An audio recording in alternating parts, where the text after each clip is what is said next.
ஏன்னா இவ்வளோ கீழ்த்தரமான ஒரு கூட்டத்தை நம்ம இதுக்கு முன்னாடி எதிர்த்தது இல்லை. தமிழ் சமூகம், இங்கே இருக்கக்கூடிய ஊடகவியலாளர்கள் யாரும் எதிர்த்தது இல்லை.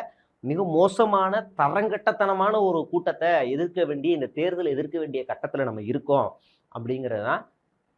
என்ன வேணாலும் ரிலீஸ் பண்ணுங்கடா, என்னை பற்றியோ இந்த ஊடகத்தை பற்றியோ என்ன வேணாலும் ரிலீஸ் பண்ணுங்க. நான் திரும்பவும் சொல்கிறேன், இந்த விஷயம் எனக்கு தெரியும். வாய்ஸ் ஆஃப் காமனில் எனக்கு சோர்ஸ் இருக்குது.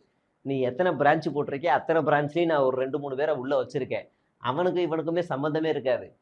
சூப்பராக செட் பண்ணி வச்சுருக்கேன். உன்னால் அவங்கள கண்டும் பிடிக்க முடியாது. சரியா? அவங்க வந்து எனக்கு சோர்ஸ் கொடுக்குறாங்க. நான் நினச்சா நான் மட்டும் சேஃபாக இருக்க முடியும்.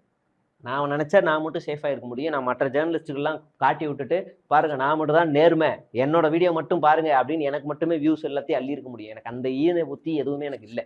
என்னை பொறுத்த வரைக்கும் ஒன்றை அம்பலப்படுத்துறது, அதே நேரத்தில் அந்த மற்ற சக ஜேர்னலிஸ்ட்டுகளை காப்பாற்றுறது, ஒன்று அம்பலப்படுத்துறது. முக்கியமாக இந்த வாய்ஸ் ஆஃப் காமன் உள்ள இந்த தாவேகாக்குள்ள போனதுக்கு அப்புறம் தான் எல்லா சீரழிவும் நடக்க ஆரம்பிச்சிருக்குன்றதை நான் ஆரம்பத்துலன்னு சொல்லிக்கிட்டு இருக்கேன். இந்த மேட்ரை நான் 2 மாதத்துக்கு முன்னாடி ரிவீல் பண்ணேன். இப்போ தொடர்ச்சியாக நான் ஃபோன் பண்ணக்கூடிய எல்லா ஜேர்னலிஸ்ட்டுகளுமே எனக்கும் இதே மாதிரி கால் வந்திருக்கு, என்னையும் அப்ரோச் பண்ணாங்க. வாய்ஸ் ஆஃப் காமன்லேருந்து என்னை 8 தடவை அப்ரோச் பண்ணாங்க. நான் முடியவே முடியாதுன்னு ஸ்ட்ரிக்டாக சொல்லிட்டேன். அவங்க சொன்ன அமௌண்ட் இருக்குல்ல, பெரிய அமௌண்ட்டு, எப்படா இவங்ககிட்ட காசு இருக்குன்ற மாதிரி எங்களால் யோசிக்க தோணுது அப்படின்னு ஒவ்வொரு ஜேர்னலிஸ்ட்டும் சொல்கிறாங்க. அந்த பட்டியலையும் எடுத்து வச்சுருக்கேன். இவங்க என்னைக்காவது ஒரு ஜேர்னலிஸ்ட்டில் கை வைப்பாங்கல்ல, அன்னைக்கு நம்ம எல்லாத்தையுமே ரிவீல் பண்ணலாம். இந்த ஸ்க்ரீன்ஷாட்ஸோட எல்லாத்தையும் போட்டு உட்காந்த எல்லா ஜேர்னலிஸ்ட்டும் ஒரே மேடையில் உட்காந்து தாங்க இவங்க அப்படின்னு அம்பலப்படுத்த வேண்டியதுதான் என்னோட வேலை. இவங்க என்னைக்கு இதை தொடரானுங்க, இதை எப்போ ஆரம்பிக்கிறானுங்கன்னு பார்ப்போம்.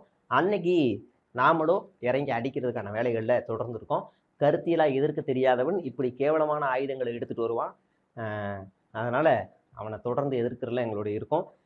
உங்களுடைய ஆதரவோட, நீங்கள் கொடுக்குற பலத்தோட தொடர்ந்து நாங்கள் வீரியமாக செயல்படுவோம். தொடர்ந்து பேசுவோம். நன்றி, வணக்கம்.